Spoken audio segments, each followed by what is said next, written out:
stroke. It's the kind of tempo of the stroke that's kind of the big difference between the two. So in the shorter distance one, you see the arms come over a lot faster. Ross? Yes? You had to click on start, so I've just started it now. Do you want to start again? Okay, sorry, I didn't realize it didn't go. Sorry, just going back to that now. So yeah, here's the videos just now, just kind of showing the clip. So you notice it's quite fast tempo. So look at long distance swimmers, generally rates a lot slower, but kind of similarities between the two are they keep the strokes nice and long, very efficient throughout. That kind of similarity stays between all distances, but it's the kind of tempo that's the difference. You'll notice as well the leg kicks are very, very strong. You might hear coaches quite often shouting at you. I know I shout at my kids, tell them to kick a lot faster, keep kicking, don't put the feet on the floor. Generally train at junior primary school and the pool's quite shallow, so yeah, get on those slackers. So yeah, try and keep working hard and you'll see it come through. So yeah, there's quite good clips here. Just see it coming through. Nice long reach in the stroke there. You see on the one closest to us, reaching the top of the screen. Now we've got another video here that kind of shows quite well in the underwater, the breakdown of the stroke. But yeah, just while we're watching here as well, while I got over the top, look how high those elbows coming over the water. So we're always talking about that high elbow recovery. So work on that hand entry in front of here. Quite a common question we get is, like especially when people watch the Olympics, they see a lot of swimmers swim with straight arm freestyle. Why do we not teach that?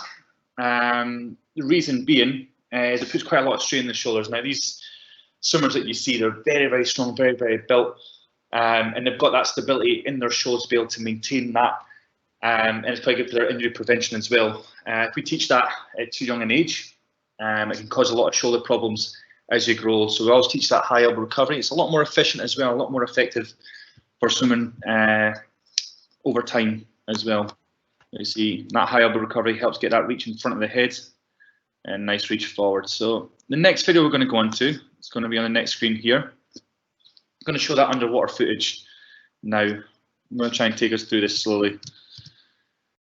So as we come up, and you see it coming in. So this is Kate Campbell on the right hand side here. See the two yellow lanes. So what we're kind of looking at is the link between her right arm and her left leg, and her left arm and her right leg. So right here, she's doing about 6 kicks for every 2 arm pulls. So it's a 6 beat kick. So 6 kicks for every 1 full cycle, which is 2 arm pulls. Now see, as that hand enters, so see her left hand enter in here just now, up here.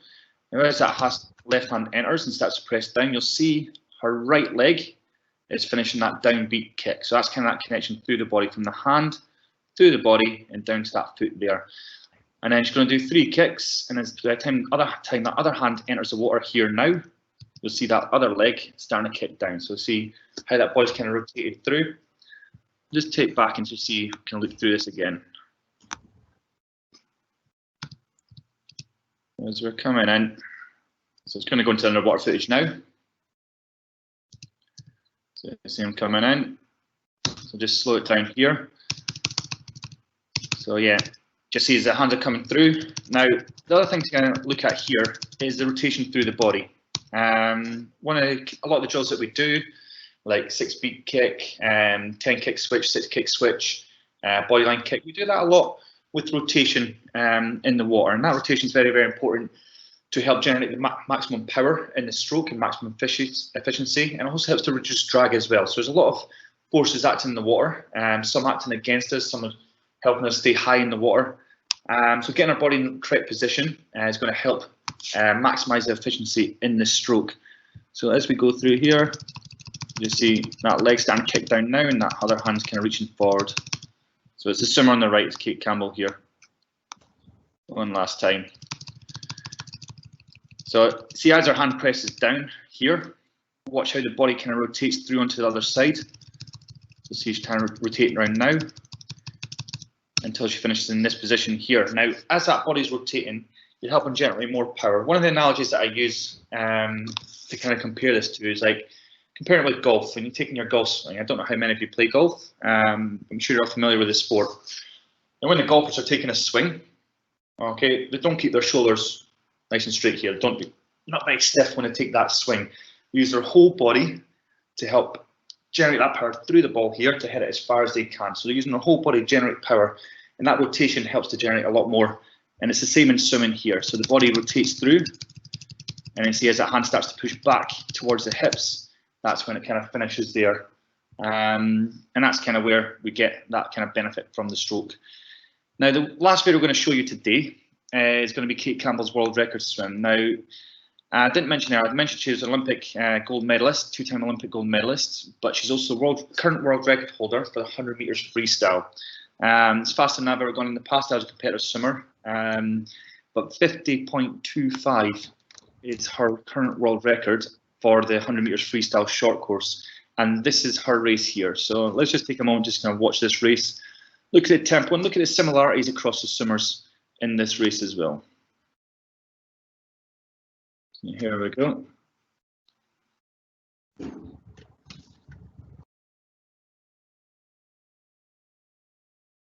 See, nice and fast reaction at the start. Good streamline entry in the water, using those underwater fly kicks to come up to the surface nice and quick and straight into that race. Now it's quite high tempo. See all those arms coming over nice and fast.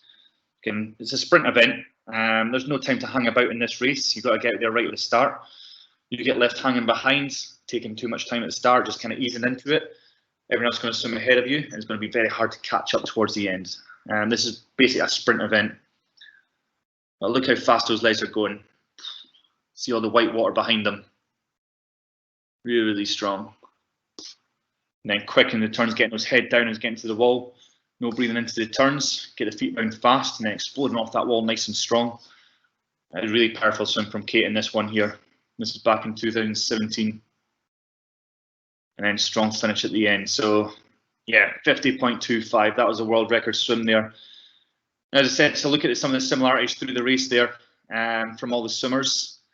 That main one is look how fast those kicks are. Very important working on that leg kick, keeping that strong throughout and getting that coordination, that rhythm in the stroke as well. So coordination and balance in the stroke is very important to try and keep this all in time. So some of the exercises that Coach Rob's going to go over next, I want to try and think about the similarities between what you're doing there and what you've seen in the videos there. Okay, what's kind of the common themes between the two? Now, the exercises are not too difficult in terms of exertion, but take a lot of focus. Now, I'm going to let Coach Rob just kind of talk over this a little bit more. So if we go back to him, stop the share here. Okay, Rob, you ready for us? Yep. Good man, send live. Just come in live. All right, guys. Thank you for coming. I'm Coach Rob. All right. Thank you, Ross, for that technical talk. I just got a question. I just had a few questions coming through while Coach Ross was talking there. If anyone's got any questions at any point, you can put that into the Q&A section. There was one question that I want to answer now. One person asked, but Coach Ross, I don't have a swimming pool. What am I going to learn in these sessions? Okay, so we've learned some technical aspects from what Ross has done there. What I'm going to do is show you a few exercises that will assist your swimming. Okay, these are exercises that swimmers do a lot, and this is something that you will do in addition to all the exercise that you are doing in your PE lessons. Okay, the technique of them is going to be really, really important. Okay, so like with everything, we always want to, can you see my screen there? Can you see my screen there, Ross? Yep. Yeah, that's up now.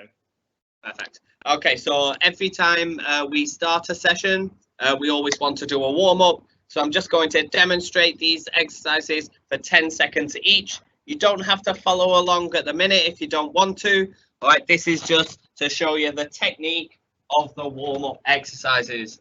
Okay, so when you do this in your own time, you're going to do 30 seconds on, 30 seconds off of each exercise twice through, and that's going to be your warm-up. Okay, so that should take you about 10 minutes. I'm just going to demonstrate the technique. Okay, so first we've got jogging on the spot. All right, so when we're jogging on the spot, we want to be, now I'll just stop sharing so you can see my screen.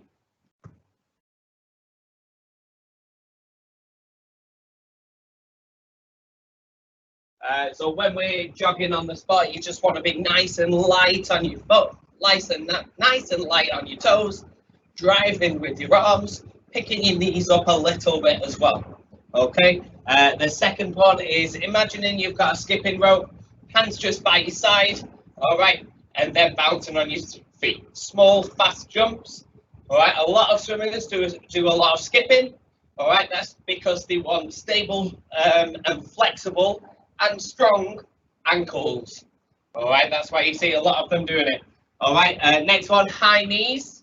Okay, so when we're doing our high knees, really important that you drive with your arms. You're picking your knees right up so they're coming to the same level as your hips. Next one, heel flicks. Heels coming up to your bum, keeping your knees pointing down. Nice, fast feet. Okay, and the last one is mountain climbers. So I'll just move my camera down a little bit. And you start in a push-up position. One leg is in, keeping your back nice and flat. One leg in, one leg stretching out at a time. Okay, so I'll just come back to the screen now. That is the technique for your warm-up. That's the easy bit done. If you just quickly share like the importance of doing a cardio warm-up at the start. What's kind of the purpose of that? Because I know it's something that a lot of people miss out, especially when they come in late to sessions. What's the importance of that in terms of helping you in terms of your performance within the session? The reason that we do a heart rate rising warm up is to get all of the blood that's circulated around our organs to our muscles. Okay. That's why you get warm, all right, with your blood pumping around your body to the muscles that you're using, all right, your temperature goes up, fills up them muscles, so then your muscles are ready to do stronger movements, okay? This helps stops with, us get... Yeah, it helps with like injury prevention as well. Like when your muscles are warm, you're going to do these exercises, you're less likely to cause injury. If your muscles are cold before you start these sort of things, it's very easy for you to kind of hurt yourself before starting. So it's very important you start with that warm up, and it's not something to be taken lightly. It's very important. Thanks, Rob. Yeah, that injury prevention is really, really important. All right, once you've done that, pulse raiser, once you've done that, where your temperature is going up, you can then have more mobility, more movement through all of your joints. So that's the next stage. All right, that's what we're going to go on to next. All right, so I'll explain each exercise and then I'm going to demonstrate each one. All right, this little circuit we're going to send out to you all after, so you can practice it. All right, now some of these exercises might seem quite easy when you're doing them, but what it's about is getting the absolute perfect technique with our core engaged, with our body straight. How this relates to our swimming, to our technique, to what we saw from Kate Campbell is a lot of our body lines. All right, so being able to hold your body really straight and really strong in the water, that starts on land. Any world-class swimmer in the world is able to do all of these exercises, any of these exercises, with absolute precision and absolute control. Okay, so I'll just explain them now. The first one is floor slides. So you start in a scarecrow position with your arms out to the side and you're pressing your arms up and back down. All right, now that might seem quite easy. What you've got to think when you're doing it is keeping your shoulders against the ground, keeping your elbows and your hands against the ground as well. All right, what you'll feel while you're doing that is a stretch along that chest. Okay, the next one is internal rotation. All right, again for our shoulder mobility, arms start out to the side with your fingers pointing up, and then you're going to go back and forwards. All right, this is an exercise that you can't force. All right, you can't force this. All right, it's about seeing how far you can go, keeping your shoulders flat on the ground. As soon as your shoulders start to come off the ground, that is where you stop. That's your limit. Okay, The next exercise is Superman with our arms, where you start on your hands and your knees. One arm is going forwards and connecting up in that straight body line. Okay, we keep our shoulders as flat, as level as possible. All right, holding a really straight, strong line, without letting our hips twist, wobble, or especially, and you'll see this come up a few times in the next few exercises, our back dipping. We want our back to stay as straight and as flat as possible. Okay, this takes quite a lot of practice and repetition of these exercises to get. So the second one is a Superman with our legs. So one leg is going to go straight back and connect up in that line again. All right. Again, this one's a bit harder to keep that back flat. All right. You don't want where your belly button is. You don't want your back to come down there. You want to keep that belly button sucked in and connect up that line. All right. When I demonstrate it in a minute, Coach Ross is going to look at my technique and he's going to tell me if my back is flat, if my back has dropped down, or if I'm not in a straight line. Okay. The next one is bird dog. All right. Now, bird dog is Superman with our arm, and then your opposite leg stretches backwards. Okay. So it's adding them two exercises together. We're thinking about exactly the same thing. All right. Keeping that back flat, keeping that line connected. All right, from your fingertips all the way to your toes. All right, and then the last exercise is Flutter Kicks, where you lie on your back, arms in a streamlined position, and then legs stay straight, really, really straight with toes pointed, just off the ground. All right, we want to keep our back pressed against the ground when we're doing that. All right, not letting a big arch come in our back. Okay, if you're doing that, that's how we know your core is engaged. All right, so I'm just going to demonstrate these exercises now. If you want to have a look at my camera. All right, technique of these is really, really important. Okay, so the first one is our floor slides. I'll just move my camera down a bit. First one is our floor slides.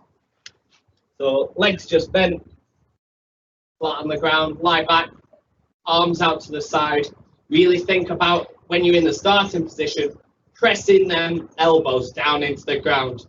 And when you slowly reach up, keep pressing them down. All right, if you do that, you'll feel a stretch across your chest and the top of your shoulder.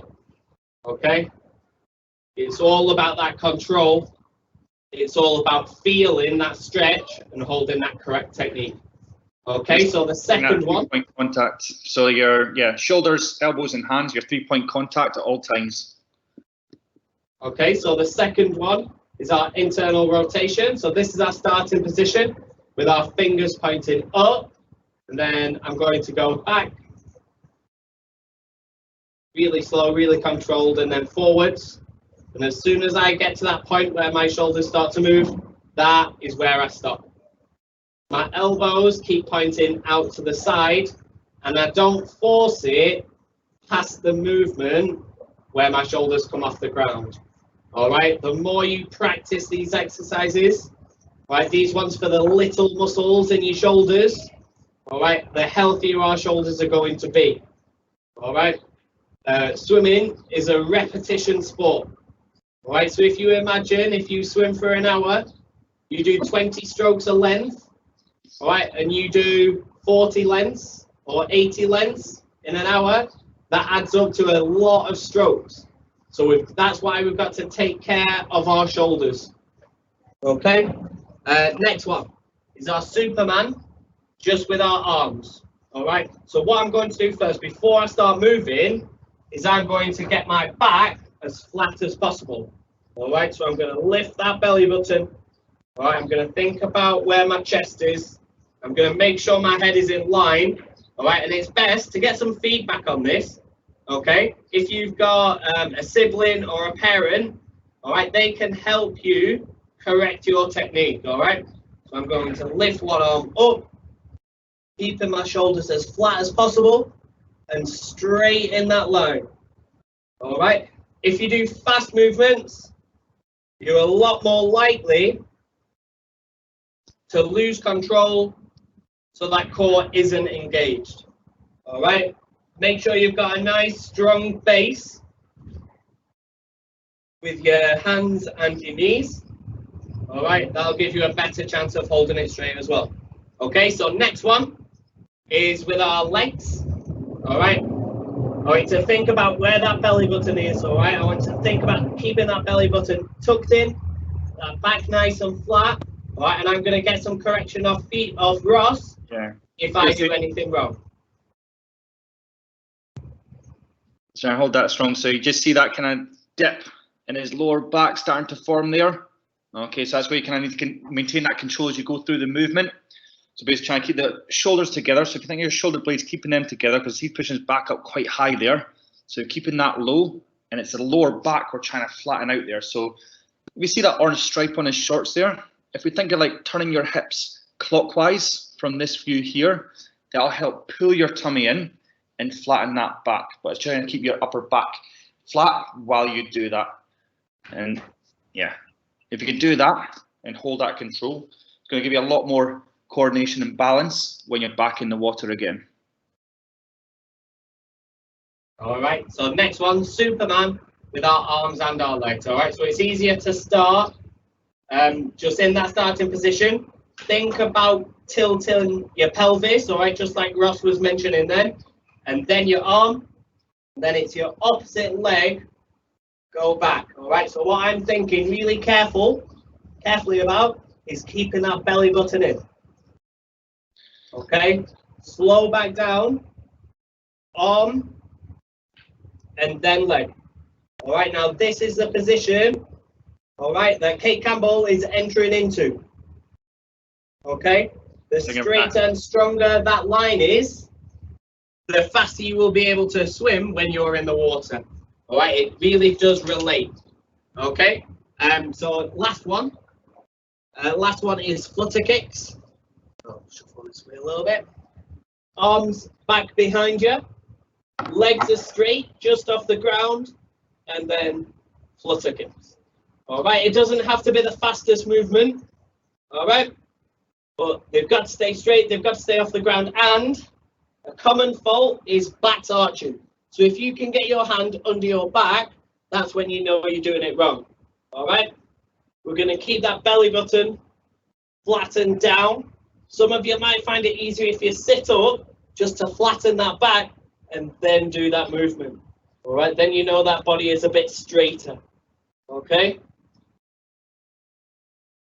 Okay, so that's the technique for the just few exercises that we've shown you. What Coach Ross is going to do now is send a link in the chat box to a link to a website. It's swimming.org. All right, this website has all of the different exercises, swimming specific ones, that are going to help you with this. All right, so it does have these exercises on. It also has a lot more, and it'll give you a wide variety of exercises that are going to help warm you up, take care of your shoulders, so it's got your injury prevention, okay, and also some core exercises, which is really, really important as well. Okay, what we're going to do now is we're going to open it out to any questions. If anyone's got any questions about anything that we've spoken about, any of the swimmers, any of the exercises, or anything that you need for the little circuit that we've gone through there, please ask them now.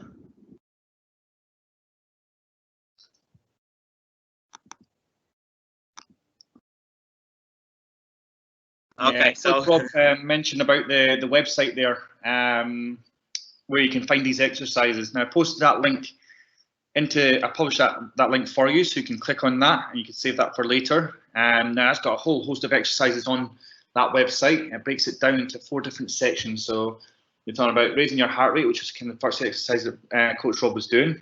You got mobilization, so mobilizing the joints and those kind of small areas. So you're doing the shoulder mobility at the start there. We've got A for activate, so activating those major muscle groups, and P for priming. So it's kind of broken down to 4 sections, and there's a lot of example exercises on there. So the ones that Coach Rob's gone over today, you'll be able to see them on this website. You can see video examples, and it's got teaching points on there, so you can refer to that at any time throughout the week. After this session, you'll be sent a Lanchian program to work to. Now, it's not overly challenging in terms of exertion, but again, it's looking for that control. So really kind of big awareness on what's happening around your core, and taking in those key points that Coach Rob was talking about before. Do you have any feedback for his demonstrations at all? Anyone got any feedback? Yeah, I did see his back moving quite a bit when he was trying to do those movements, and that's the thing you kind of got to be very aware of. So you notice like his kind of shoulders were like hunching up just as he was performing those exercises, and that's where that control comes in. It takes a lot of practice to get there. It might look a little bit easy at first, but then to do it, yeah, especially if you get in front of a mirror, you can kind of watch yourself and see how well you're doing. But yeah, if you've got a sibling or a parent that can help you out, that's even better, and get that external kind of feedback. We had a question about Kate Campbell. Kate Campbell is an Australian swimmer. She's 27 at the moment. When she set her 100-meter short course world record, she was 24. Okay, that's a good question. Interesting question about the sport.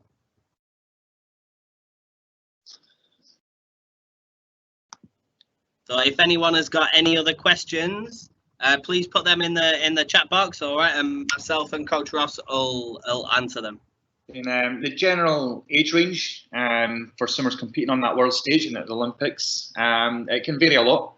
I mean, some like in their early teens, like 14, I think. Coach Rob mentioned the other day as well, is the youngest to be at the Olympics for swimming. But again, they go all the way up to 40 years old as well, especially in those sprint events. Careers are lasting a lot longer these days. But yeah, generally, I think the majority would be kind of in that 20-year-old age range. So that'd be probably the average. We got a question about just about the program. So we've introduced a few exercises this week. Okay, next week we are going to progress them and add a few more. What this is going to add up to over the weeks is a whole program that is going to support your swimming or your sport if you don't do swimming as much. That'll help you. All right, it helps with coordination, it helps with your core activation. It's really important for your injury prevention as well. So no matter what sport you play, all right, having your flexibility, having your mobility and your range of movement is really important for that. Why your core is really important is because that controls and balances all of your movements. All right, that's a really good question. Well done. That's how we're going to progress it.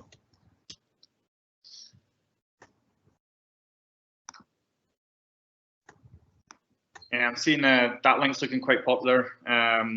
Yeah, it's a useful resource, extremely useful. The videos in there are really high quality, and it's free to access for everyone worldwide. So this comes from Swim England, but yeah, very useful resource for you to tap into. More of the exercise we're going to do in the future weeks as well will come from that site as well. So there's always something there to refer back to. So we've always got that resource that you can feed into as well. Yeah. I think we'll just have 1 or 2 more questions if we've got any. Okay. Oh, I think we've got a new one there. Okay, just people saying thank you. All right, I'd like to thank everyone for joining the session today. If you have any of your school squad friends that would like to learn a little bit more about swimming, have something to do, some extra physical activity, please get your teachers to share this link to them as well. All right, and then we can get more people joining in. All right, that would be great. Ross, have you got anything else? Yeah, just thank you for tuning in. Next week we're going to be looking at race skills. So looking at like your dive starts, your underwaters, your turns, your finishes. So those skills that kind of transfer across all of the strokes. And we're going to be looking at examples from the likes of Michael Phelps, you're all familiar with, Caleb Dressel, who I'd recommend, who I'd probably say is one of the best starters in the world at this moment in time. I'm going to analyse some of the details of what he does differently to his competitors as well. Why does he get that advantage? What is he doing differently? We're also going to look at Ben Proud, one of the fastest reactors off the diving block in competitions. So yeah, some very, very top swimmers in there we're going to be looking at. And it's a topic that I really enjoy looking at as well. So tune in next week to go over that. And look forward to seeing you again. We just had, Ross, we just had one more really, really great question. All right. So the last question that we'll just go over is, how do I become an Olympic swimmer? The race skills that we are doing next week will give you the best examples on how to do that. Okay. If you speak to any senior coach, what they're looking for is the best technique and the best race skills. Okay, so tune in next week to see those skills. All right, thank you for that question. That was a great question. I think our actual Hamilton Aquatics motto kind of relates to this a little bit. Our motto is sacrifice, believe, and achieve. So basically what that means is you've got to believe in yourself. If you don't believe in yourself, you're going to hold yourself back. So yeah, you've got to look after number one. Trust yourself, believe in yourself, believe in your capabilities. Sacrifice, yeah, you've got to give up some comforts, but it takes a lot of hard work and dedication to get to the top of the sport. There's many, many people fighting it out, but it takes many, many hours in the pool. It takes a big focus on what you're doing outside of the pool as well. Are you getting enough rest? Are you working your flexibility, stretching after training, doing your land swimming as well? There's a lot that goes in to building an Olympic athlete, not just in swimming, but in all sports. And yeah, you've got to give 100%. If you're giving 99%, you can guarantee that there's going to be thousands of other people that are giving 100% at that point. So it takes a lot for the Olympics, but you put your mind to something, anything is possible, definitely. Okay, we'll wrap it up there. Thanks very much for tuning in. We will send you out the land training program as well, so you've got a paper reference for that. That will be sent to you in the next day or two. But yeah, hope you've learned something from today. And if you've got any questions, please get in touch and we'll be happy to answer them. But see you again next week, and bring your friends along as well. Thank you, everyone.